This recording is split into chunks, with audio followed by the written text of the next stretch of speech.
حج میں دو فرض ہیں، وقوف عرفہ اور طواف زیارت۔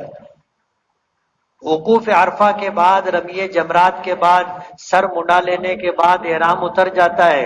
میاں بیوی ایک دوسرے کے لیے حلال نہیں ہوتے جب تک طواف زیارت اور صفا مروہ کی سعی نہیں کر لیں گے، وہاں تک بیوی کے لیے شوہر اور شوہر کے لیے بیوی حلال نہیں ہے، اور حج بھی نہیں ہوگا۔ اس لیے اگر بھول کر ہندوستان واپس آ گئے تو پھر جاؤ واپس جاؤ، عمرہ کرو اور پھر طواف زیارت کی نیت سے طواف زیارت کرو، اور طواف زیارت تاخیر سے کر رہے ہیں اس کا دم دو۔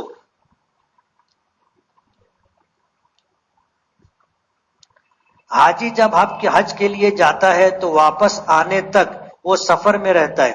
اس صورت میں فرض نماز کی قصر کے بارے میں وضاحت کریں۔ مینا، مزدلفہ، عرفات میں نماز قصر پڑھنا ہے یا پوری نماز ادا کرنا ہے؟ اس درمیان میں اگر جمعہ کی نماز آ جائے تو کیا حکم ہے؟ حالات کے بدلنے سے مسائل بدل جاتے۔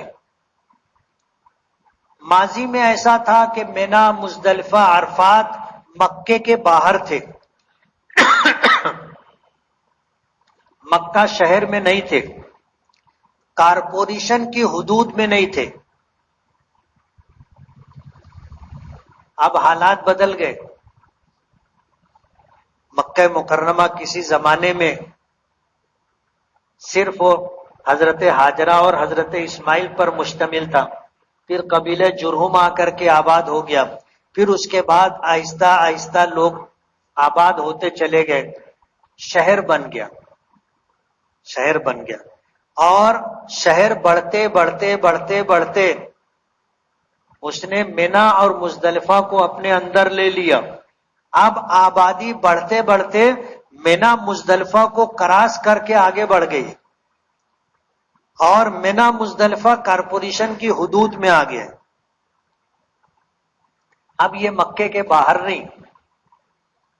اب اگر کوئی شخص مکہ مکرمہ جاتا ہے اور جا کر کے اس کا قیام 15 دن یا اس سے زیادہ ہوتا ہے، حج سے پہلے گیا، 15 دن کا قیام ہو گیا، اس کے بعد حج ہو رہا ہے، اب مینا، مزدلفہ، عرفات میں وہ پوری نماز پڑھے گا، اس لیے کہ وہ مسافر نہیں ہے۔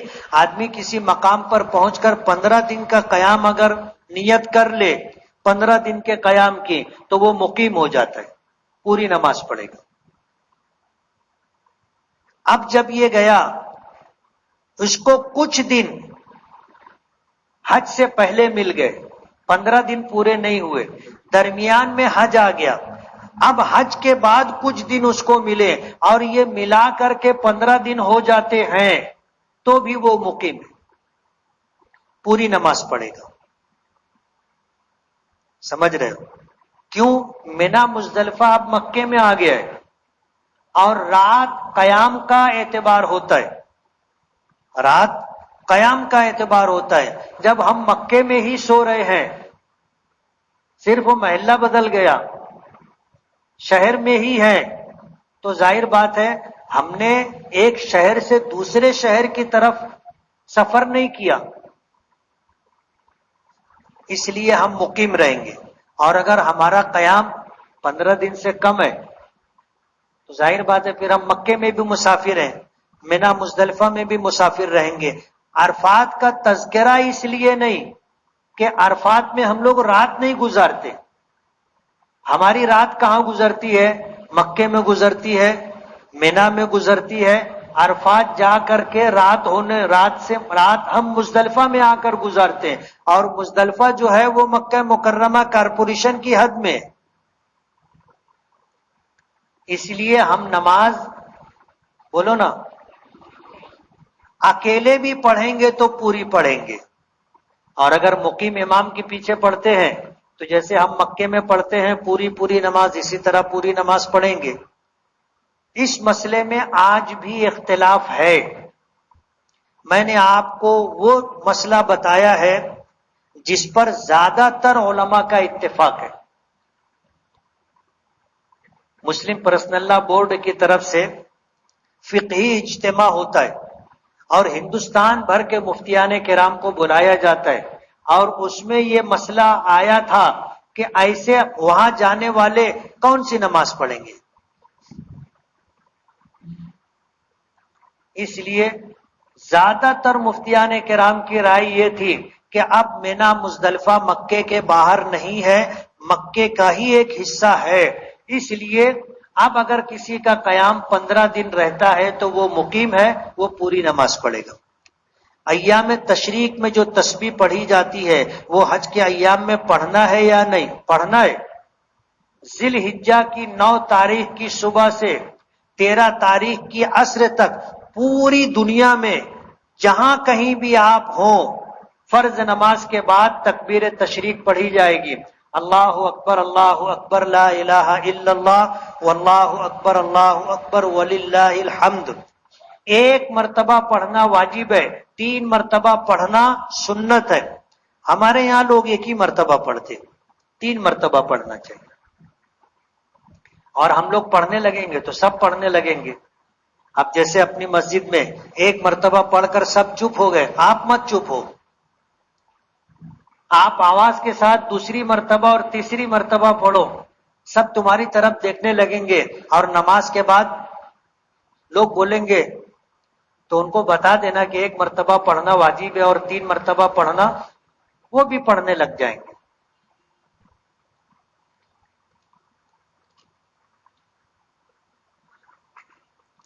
میرے والد کا انتقال ہو گیا، میں ان کی جگہ حج بدل پر جا رہا ہوں، اس کی نیت کیسے کریں گے؟ میں اپنا حج پہلے کر چکا ہوں. حج بدل کرنے والے ہر عمل کے موقع پر یہ نیت کریں گے کہ میں احرام حج کا باندھ رہا ہوں اپنے والد کی طرف سے، میں بیت اللہ کا طواف کر رہا ہوں اپنے والد کی طرف سے، میں صفا مروہ کی سعی کر رہا ہوں اپنے والد کی طرف سے، مینا کا قیام کر رہا ہوں، وقوف عرفات کر رہا ہوں، وقوف مزدلفہ کر رہا، قربانی کر رہا ہوں، سر مڈا رہا ہوں اپنے والد کی طرف سے، طواف زیارت کر رہا ہوں اپنے والد کی طرف سے، اور حج کی سعی کر رہا ہوں اپنے والد کی طرف سے. ہر عمل کی ادائیگی کے موقع پر آپ کو یہ نیت کرنی. عرفاتی بھائی بہن یہ کیسا رشتہ ہے؟ اس پر پردے کے کیا احکامات ہیں؟ عرفاتی بھائی بہن نہیں ہے. یہ تو ہم لوگ بولنے لگے بھائی بہن. سگے بھائی بہن کو تو پوچھتے نہیں، حق دیتے نہیں. اور حج کر لیے تو عرفاتی بھائی بہن لوگوں سے بہت رشتہ نبھایا جاتا نا. شادی بیاہ خوشی غمی کے موقع پر یاد کرتے، بولے عرفاتی بھائی ہیں. بولنے سے کوئی بھائی بہن ہو نہیں جاتا، پردہ پورا باقی رہے گا.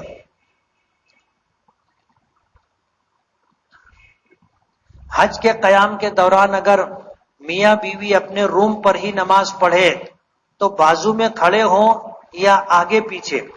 آگے پیچھے کھڑے ہوں گے. بازو میں بیوی کھڑی نہیں ہوگی، وہ پیچھے کھڑی ہوگی. جیسے ایک صف کا فاصلہ ہوتا ہے ایسے پیچھے کھڑی ہوگی. اور مسجد حرام میں بھی نماز کے لیے میری مائیں اور بہنیں توجہ سے سن لیں کہ فرض نماز میں جب جماعت ہو رہی ہو تو مرد حضرات کو یہ بات دیکھ لینا چاہیے کہ میرے آگے میرے دائیں اور بائیں عورت نہیں چاہیے.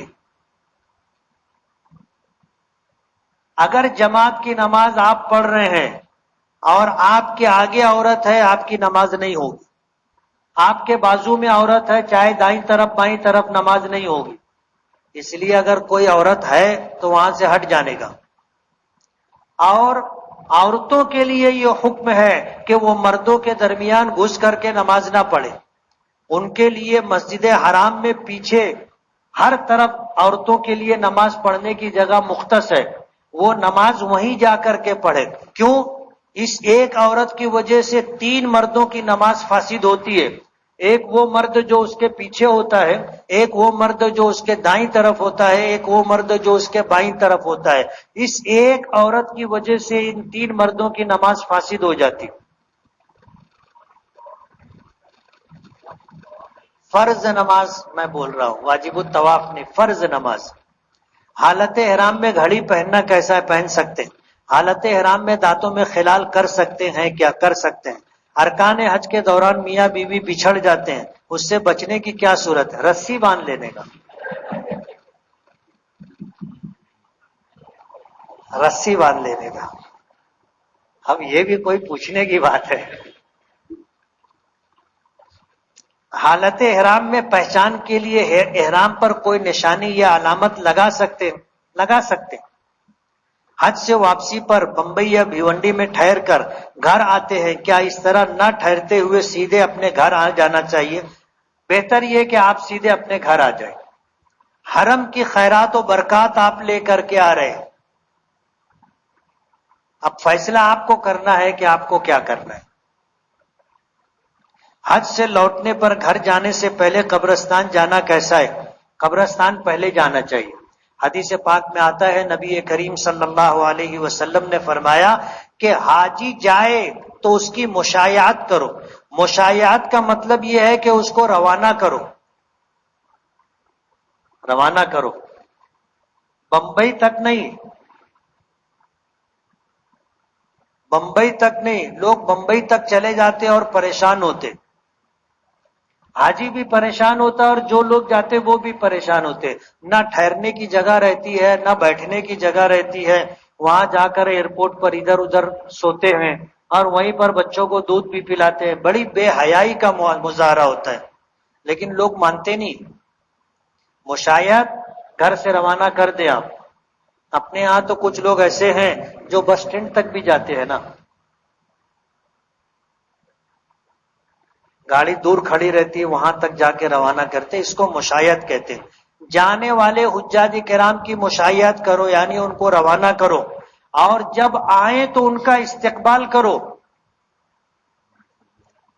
آپ جہاں استقبال کر سکتے ہو اپنی سہولت کے اعتبار سے، بمبئی میں استقبال کر سکتے ہو وہاں کر لیں، اور مالیگاؤں سے باہر نکل کر کے کہیں استقبال کرنا چاہے وہاں کر لیں، اس کے بعد آئیں اپنے شہر میں وہاں کر لیں۔ اور حضور نے فرمایا حاجی اپنے گھر میں گھسے داخل ہو اس سے پہلے اپنی مغفرت کی دعا کروائے۔ اب ظاہر بات ہے زندہ لوگ دعا کروا لیں گے، جن کا انتقال ہو گیا ہے ان کا حق ہے، اسی لیے گھر میں داخل ہونے سے پہلے اپنے شہر میں آئے، قبرستان جاؤ اور تمام مرحومین کے لیے دعائے مغفرت کرو۔ پوری دنیا میں جہاں کہیں اہل ایمان مدفون ہے سب کی مغفرت کے لیے دعا کرو۔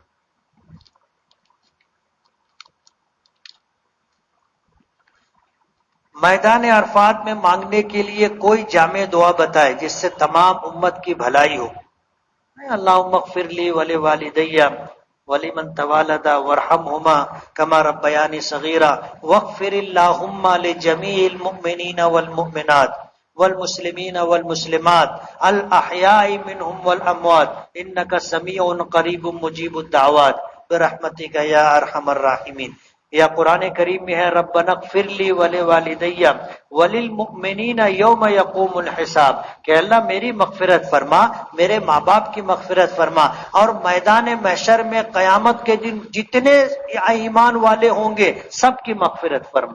حدیث پاک میں آتا ہے کہ جب آدمی مومنین کے لیے مغفرت کی دعا کرتا ہے تو جتنے ایمان والے ہیں ان کی جتنی گنتی ہوگی اتنی نیکیاں اللہ پاک دعا کرنے والے کو دیتے۔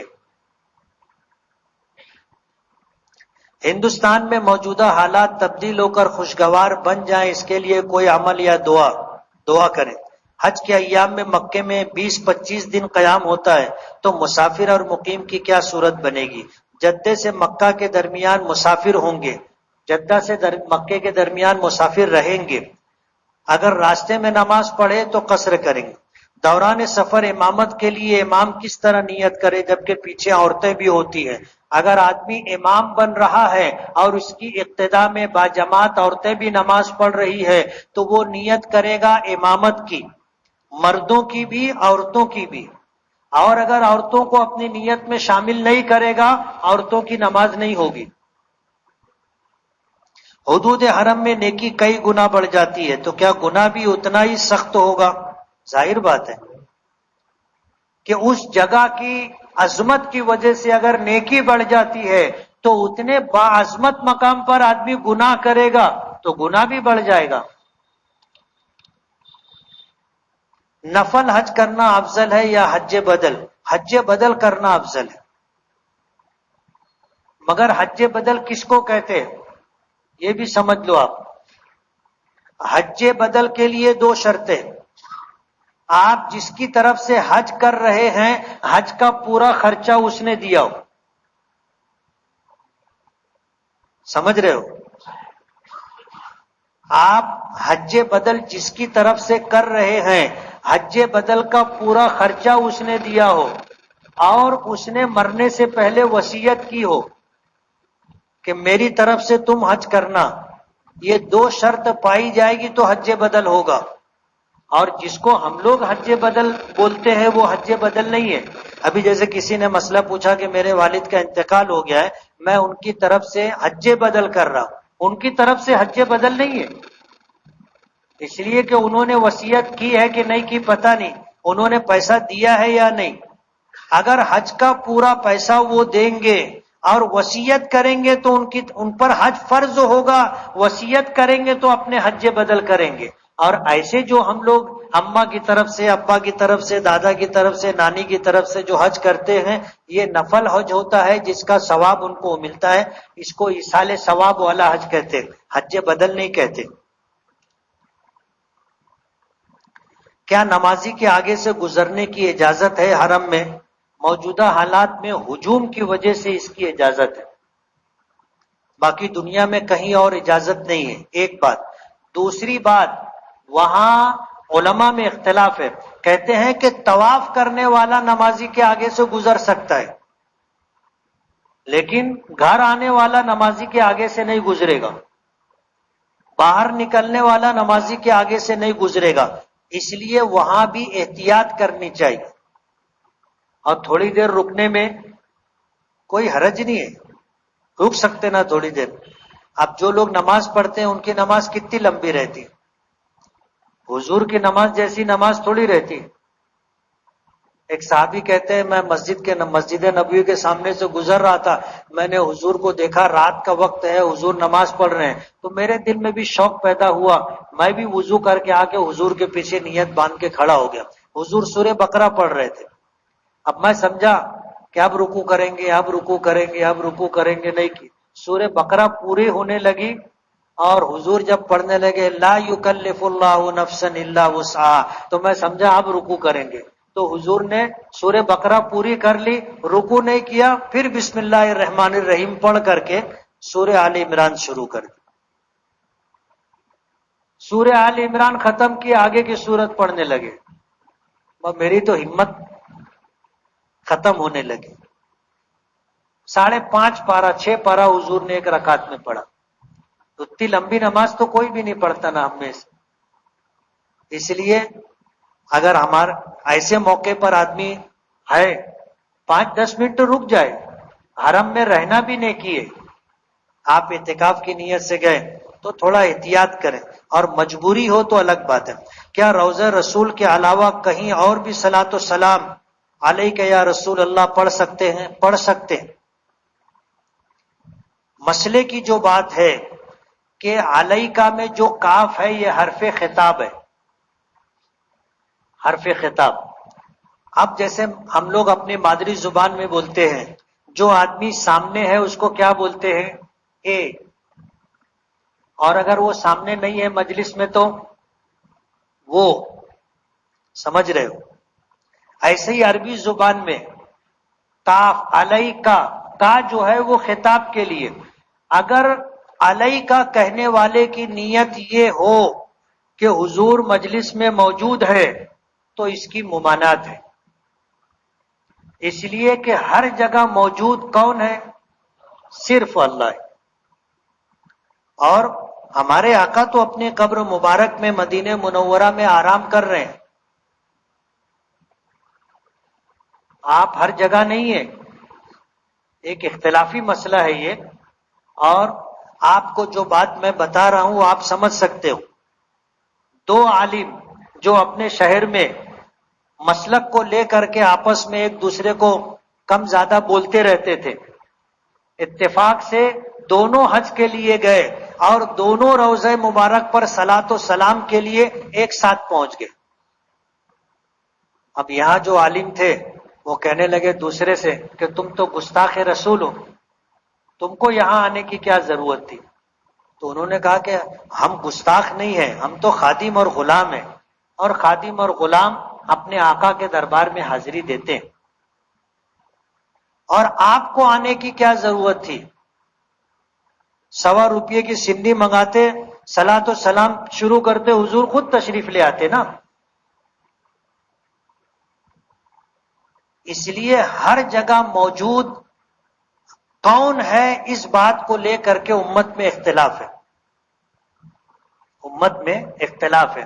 اس لیے یہ کہا جاتا ہے کہ اگر یہ آپ کے ذہن و دماغ میں نہیں ہے کہ حضور یہاں کھڑے ہوں گے اور حضور آ جائیں گے، حاضر ہو جائیں گے، اس نیت سے اس کی اجازت نہیں. اور اگر یہ ہے کہ ہم علیہ کا بھی کہیں گے تو فرشتے ہمارا صلاۃ و سلام ہمارے آقا تک پہنچا دیں گے، تو علیہ کا یہاں بھی پڑھنے کی اجازت ہے. میری اس بات کو اختلاف کیا ہے وہ بتانے کے لیے میں نے کہا ہے، کسی کو تکلیف پہنچانے کے لیے یا کسی کی مخالفت کرنے کے لیے میں نے یہ بات نہیں کہی. کسی نے پوچھا ہے تو میں نے یہ بات بتا دی. اور کچھ پوچھنا ہے؟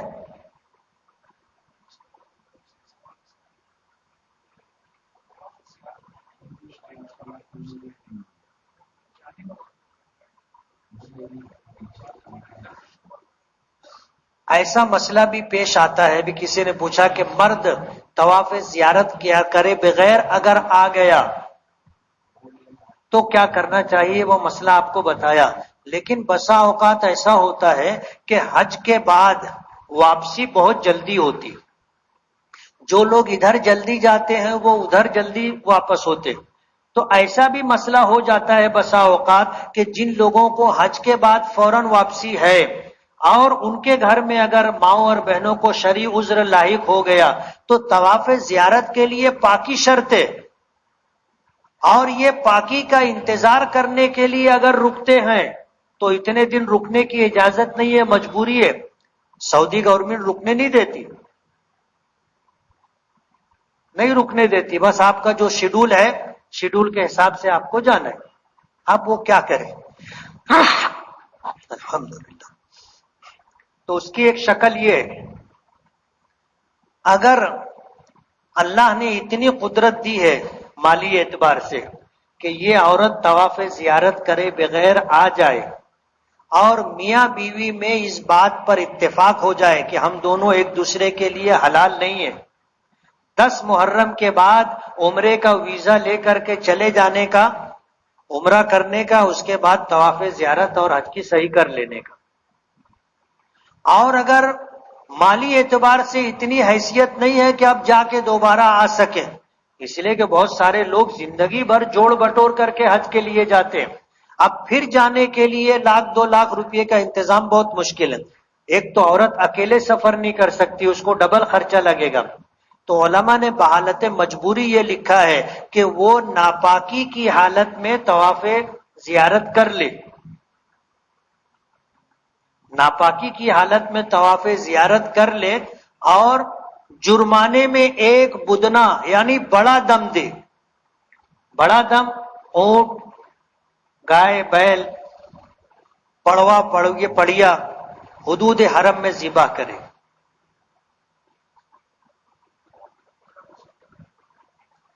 جب وضو ٹوٹے گا ہمیں وہیں سے نکل کر کے جانا ہوگا وضو کرنے کے لیے. طواف کے لیے پاکی شرط ہے. حضور نے فرمایا الطواف کالصلاۃ، کہ طواف نماز کے مانند ہے. اسی لیے علماء نے لکھا ہے کہ طواف کرتے ہوئے نظر نیچی ہونی چاہیے، طواف کرتے ہوئے آدمی بیت اللہ کو نہ دیکھے. طواف کی حالت میں بیت اللہ کو دیکھنا بھی گناہ ہے. اور علماء نے یہ بھی لکھا ہے کہ اگر 3 چکر سے کم ہوا اور وضو ٹوٹ گیا تو باہر جائے، وضو کر کے آئے، وہ جو چکر ہو گیا اس کو سمجھ لو کہ ختم، پھر شروع سے 7 چکر کرے.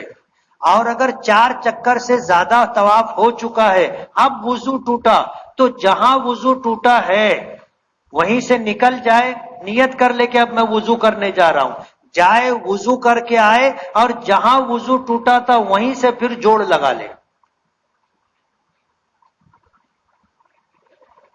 نیت تو پہلے سے ہے نا، نیت تو ہے اپنی۔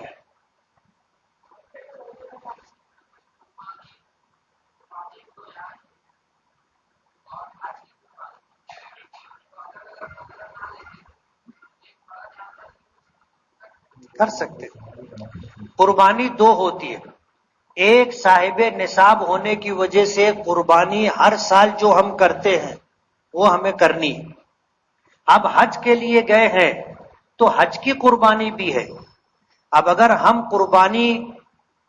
حج کی قربانی تو ہم کو حدود حرم میں کرنا ہے، جو واجب قربانی ہر سال کی ہوتی ہے اگر وہ بھی وہاں کرنا چاہیں تو کر سکتے۔ بہتر یہ ہوگا کہ بڑا جانور نہ لیں، بڑا جانور اپنے ذبح نہیں کر سکیں گے، وہاں بہت مشکل ہے، اس لیے بکری بکرا لے لے اور حج کی جو قربانی ہے وہ بھی کر لے، اور صاحب نصاب ہونے والی جو قربانی ہے وہ بھی کر لے، اور کوشش یہ کریں کہ ہر سال اپنی طرف سے واجب قربانی وہیں پر ہو جائے، اور اس میں فضیلت یہ ہے کہ جو قربانی ہم یہاں کریں گے اس میں ایک بکرا ذبح کرنے کا ثواب، یہی قربانی اگر حدود حرم میں ہم کرواتے ہیں تو 1,00,000 قربانی کرنے کا ثواب۔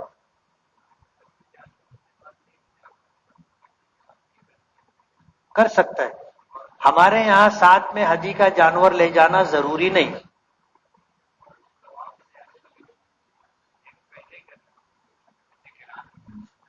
طواف زیارت پہلے نہیں کر سکتے، حج کی صحیح پہلے کر سکتے۔ حج کی صحیح اگر کوئی پیشگی کرنا چاہے تو اس کے لیے اشہر حج اور حج کا احرام، یہ 2 چیزیں ضروری۔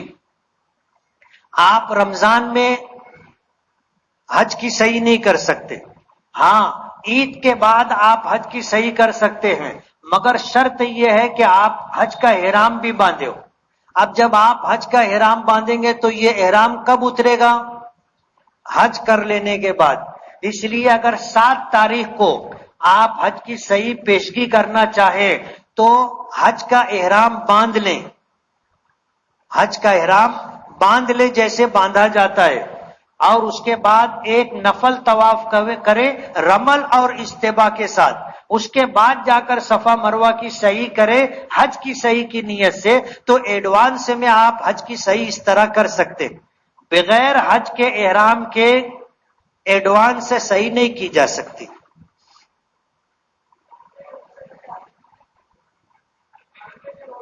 حاجی عرفہ کا روزہ نہیں رکھے گا، عرفے کا جو نفل روزہ ہے وہ حاجیوں کے علاوہ دوسروں کے لیے۔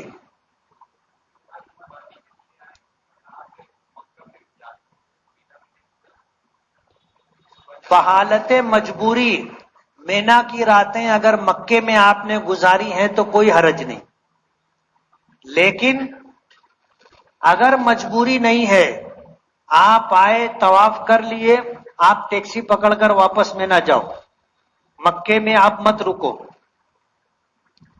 بہتر یہی ہے کہ مینا کی راتیں مینا میں گزرے، اور اگر طواف زیارت کے لیے آئے ہیں اور آنے جانے میں اور طواف میں صحیح میں اگر پوری رات بھی نکل گئی تو کوئی حرج نہیں۔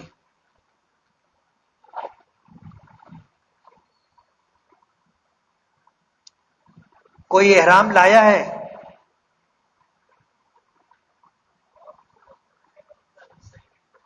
نہیں، صحیح کے لیے وضو ضروری نہیں، آ جاؤ ادھر لے کے۔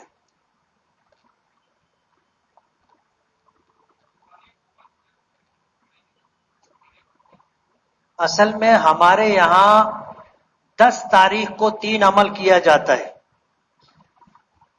پہلے بڑے شیطان کی رمی ہوتی ہے، اس کے بعد قربانی ہوتی ہے، اس کے بعد سر منڈایا جاتا ہے، اور ان تینوں کاموں میں ترتیب واجب ہے، ترتیب واجب ہے، اگر ترتیب کے خلاف ہوا تو دم دینا پڑے گا۔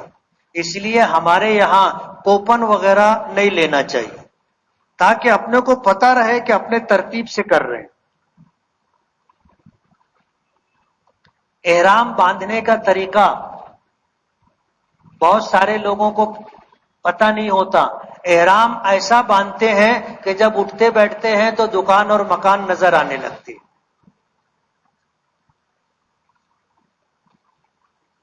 ساتھ میں دوسرے لوگ ہوتے ہیں، مرد حضرات بھی ہوتے ہیں، عورتیں بھی ہوتی ہیں، تو لوگوں کے لیے مسائل ہو جاتے ہیں۔ اس لیے احرام کیسے باندھنا چاہیے وہ بھی سیکھنا ضروری ہے۔ احرام باندھ کے بتاؤ، آ جاؤ ادھر، کوئی بات نہیں، آ جاؤ،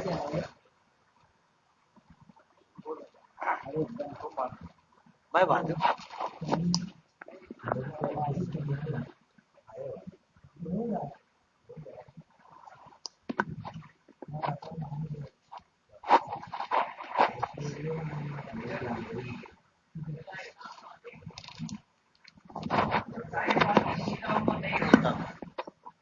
سلا ہوا نہ ہو اس کی پابندی ہوتی ہے،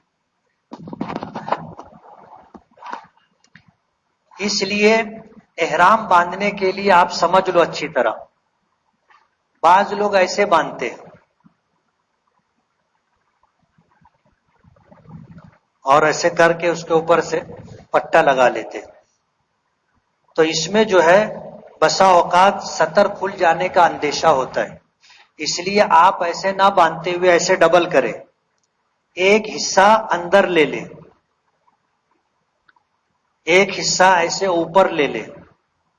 اب جو حصہ اندر ہے اس کی طرف سے آپ اس طرح جو ہے کر لیں، تو اس میں آپ کو چلنے میں بھی تکلیف نہیں ہوگی، پیر پھیلانے میں بھی تکلیف نہیں ہوگی۔ کتنا بھی آپ پیر پھیلا لیں جسم کھلے گا نہیں۔ سمجھ میں آ رہا ہے؟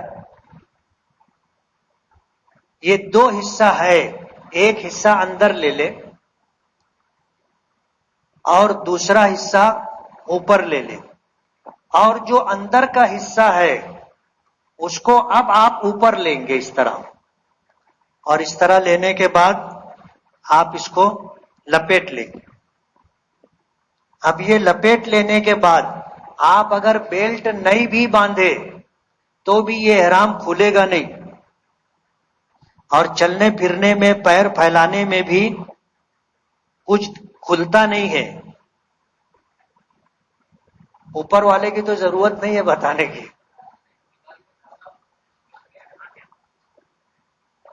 اوپر کا جو احرام ہے، ہم لوگ جب احرام باندھیں گے تو اس طرح ہمارا احرام رہے گا، اور ہمیشہ ایسے ہی رکھنا ہے۔ اسی طرح جب ہم کو طواف کرنا ہے، وہ نفل طواف نہیں، عمرے والا طواف یا حج والا طواف زیارت، تو اس وقت ہم کو استبا کرنا ہوگا۔ استبا یہ ہے کہ اب داہنا کاندھا ہم کھول لیں گے، چادر جو ہے ایسے بغل میں سے لے کر کے اس کو اپنے جسم پر ڈالیں گے، یہ بایاں کاندھا ڈھکا رہے گا اور دایاں کاندھا کھلا رہے گا، اور یہ صرف طواف میں رہے گا، عمرے کے طواف میں اور حج کے طواف میں۔ صفا مروہ کی سعی کریں گے تو ایسے نہیں کریں گے، جو ہی ہمارا طواف ختم ہوا، واجب الطواف پڑھنا ہے، ہم کاندھا ڈھانک لیں گے۔ اگر کسی نے نماز کاندھا کھول کر کے پڑھی تو نماز مکروہ ہوگی۔ بہت سارے لوگوں کو دیکھا بمبئی سے ہی استباح کر لیتے، تو یہ غلطی اپنے سے تو نہیں ہوگی نا۔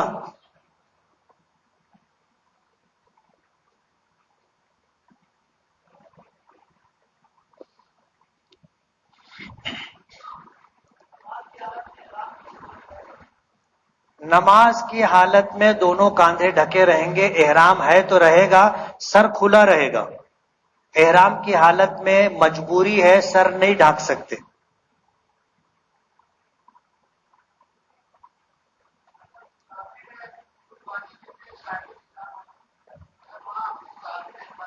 مسافر کے اوپر قربانی واجب نہیں ہے،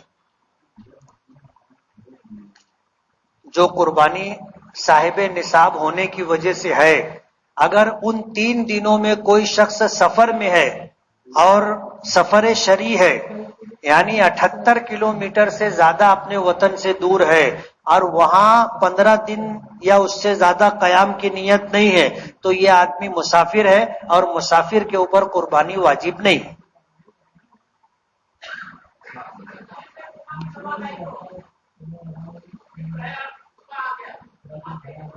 مینا مزدلفہ کے اندر ظہر کی نماز پڑھیں گے۔ اصل میں یہی مسئلہ اختلافی ہے، اس کی وجہ سے یہ صورتحال ہے۔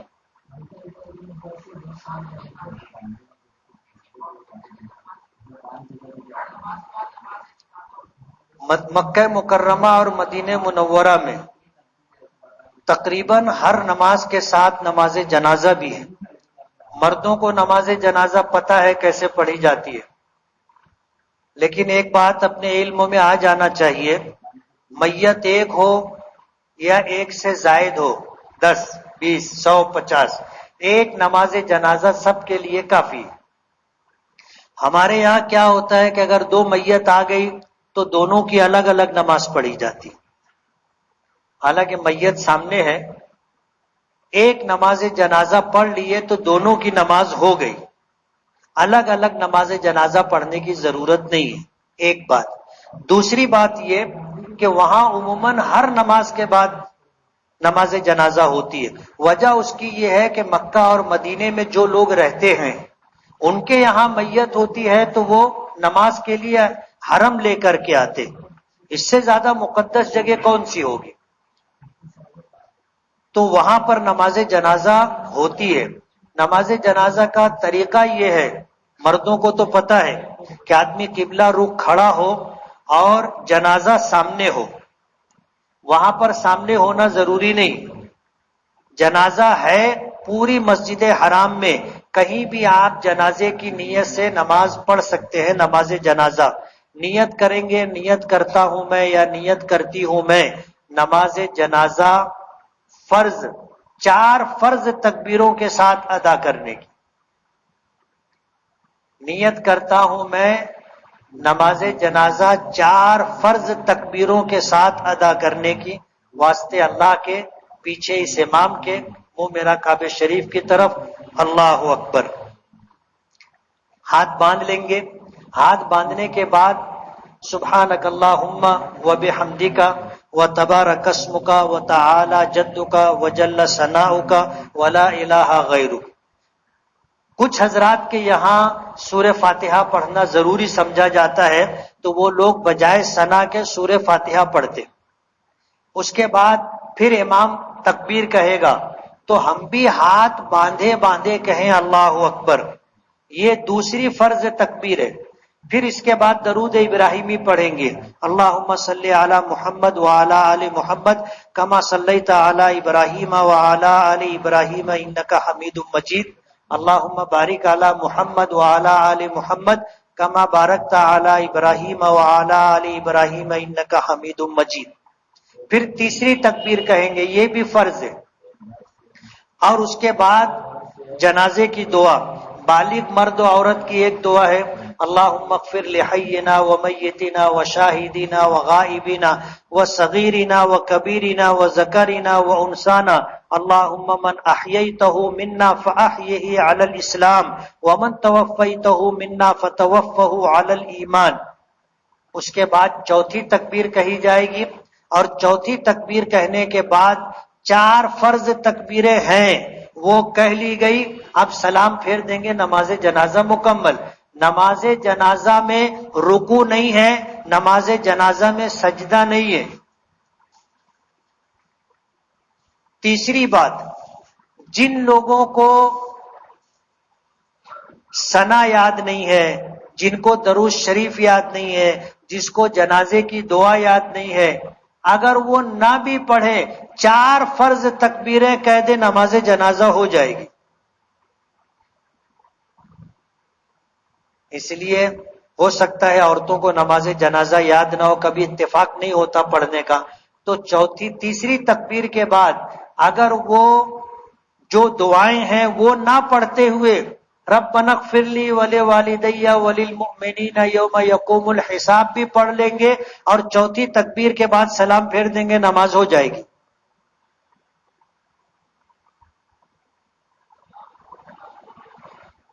سلام دونوں پھیریں گے، ان کے یہاں ایک سلام ہے، اپنے یہاں پہلا سلام نماز سے نکلنے کے لیے واجب ہے، دوسرا سلام سنت ہے، اس لیے وہاں پر جو ہے امام ان کے یہاں نماز جنازہ میں ایک ہی سلام ہے، وہ ایک مرتبہ سلام پھیرتے ہیں السلام علیکم ورحمۃ اللہ، نماز مکمل ہو گئی۔ لیکن ان کے پیچھے جو مکبر ہوتا ہے وہ دوسرا سلام بولتا ہے، تو اپنا دونوں سلام ہو جاتا۔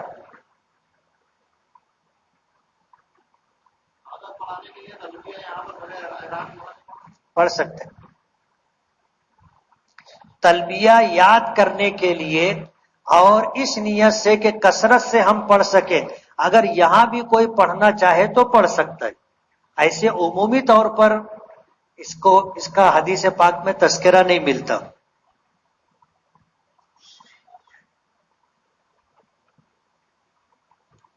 دعا کر لیں، ایک اعلان سن لیں۔ میرے حج اور عمرے کی جو کلاس پیچھے کافی تفصیل سے ہوتی تھی، تو اس وقت وہ ساری باتیں ٹیپ کی گئی تھی، اور اس کو جو ہے مفتی عامر یاسین ملی صاحب نے کتابی شکل دی ہے، تو وہ یہاں بکنے کے لیے کتاب آئی ہے، اگر کسی کو خریدنا ہو تو وہ اس کی قیمت ادا کر کے کتاب خرید سکتا ہے۔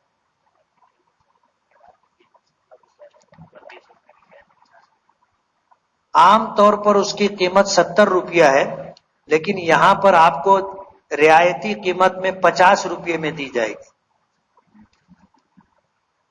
بسم اللہ الرحمن الرحیم، الحمد للہ رب العالمین، اللہم لک الحمد حمدا خالدا مع خلودک، ولک الحمد حمدا داعما مع دوامک، اللہم صل وسلم وبارک علی سیدنا محمد وعلی آل محمد کما صلیت وبارکت علی ابراہیم وعلی آل ابراہیم انک حمید مجید۔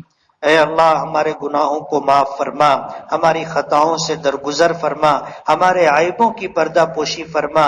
اے اللہ تیرے در پر، تیرے محبوب کے در دربار پر حاضری کے لیے جانے والوں کا مجمع ہے، پروردگار عالم اس مجمع کو قبول فرما لے۔ اے اللہ اس مجمع میں ایسے لوگ بھی ہیں جنہوں نے حج کا ارادہ کیا اور آپ کی طرف سے ان کا بلانا آ چکا ہے، ایسے لوگ بھی ہیں جو حج کرنا چاہتے ہیں اور ابھی ان کے لیے حج کا انتظام نہیں ہے، پروردگار عالم ان کے لیے انتظام کو آسان فرما دے۔ پروردگار عالم اپنے فضل و کرم سے حج کی سعادتیں، عمرے کی سعادتیں عطا فرما، حرمین شریفین کا احترام عطا فرما، اپنا اور اپنے رسول، اپنے نبی کے، اپنی اور اپنے نبی کی محبت، نسبت اور تعلق عطا فرما۔ پروردگار عالم حرمین شریفین میں حرمین شریفین کے احترام کے ساتھ رہنے کی توفیق عطا فرما، ہر قسم کے گناہوں سے ہماری حفاظت فرما، ہم تمام کو حج مقبول و مبرور عطا فرما۔ پروردگار عالم ہر قدم پر کی جانے والی دعاؤں کو شرف قبولیت عطا فرما، بیت اللہ کا طواف ہو، صفا مروہ کی سعی ہو، منا کا قیام ہو، عرفات کا وقوف ہو، مزدلفہ کا وقوف ہو، منا میں رمی جمرات ہو، حدود حرم میں قربانی ہو، پروردگار عالم ان تمام عبادتوں کو آسان فرما دے اور اپنے فضل و کرم سے قبول فرما لے۔ اس پورے سفر کے اندر جان، مال، دین و ایمان، عزت و آبرو کی حفاظت فرما، پروردگار عالم اچھے لوگوں کا ساتھ عطا فرما، ایسے لوگوں کی رفاقت عطا فرما جو نرم دل ہوں، جو نرم زبان ہوں، جو جن کا ساتھ میں رہنا عبادات کی ادائیگی میں مددگار ہو۔ پروردگار عالم ایسے لوگوں کی رفاقت عطا فرما، کسی تجربے کار عالم یا کسی تجربے کار حاجی کی رفاقت عطا فرما، تند خو اور حسد رکھنے والے جھگڑالو قسم کے لوگوں کی رفاقت سے ہماری حفاظت فرما۔ پروردگار عالم زندگی کے ہر شعبے میں عافیت اور خیر عطا فرما، جان مال دین و ایمان عزت و آبرو میں برکتیں عطا فرما۔ پروردگار عالم جتنے لوگ تیرے در پر حاضر ہو چکے، حاضر ہوں گے، پروردگار عالم سب کی حاضری کو شرف قبولیت عطا فرما۔ قیامت تک اپنے گھر کو شاد اور آباد رکھنے کے فیصلے فرما۔ ہر قسم کی محرومیوں سے، ہر قسم کی بدبختی سے ہماری حفاظت فرما۔ اے اللہ اپنی محبت، اپنی معرفت، اپنی نسبت عطا فرما، اپنے نبی کی محبت، نیک لوگوں کی محبت اور نیک اعمال کی محبت عطا فرما۔ پروردگار عالم ہم تمام کی اور پوری امت مسلمہ کی مغفرت فرما، ہماری جان مال دین و ایمان عزت و آبرو کی حفاظت فرما۔ پروردگار عالم بگڑے ہوئے حالات میں اپنی حفاظت عطا فرما، ان حالات کو اچھے حالات میں بدلنے کے فیصلے فرما۔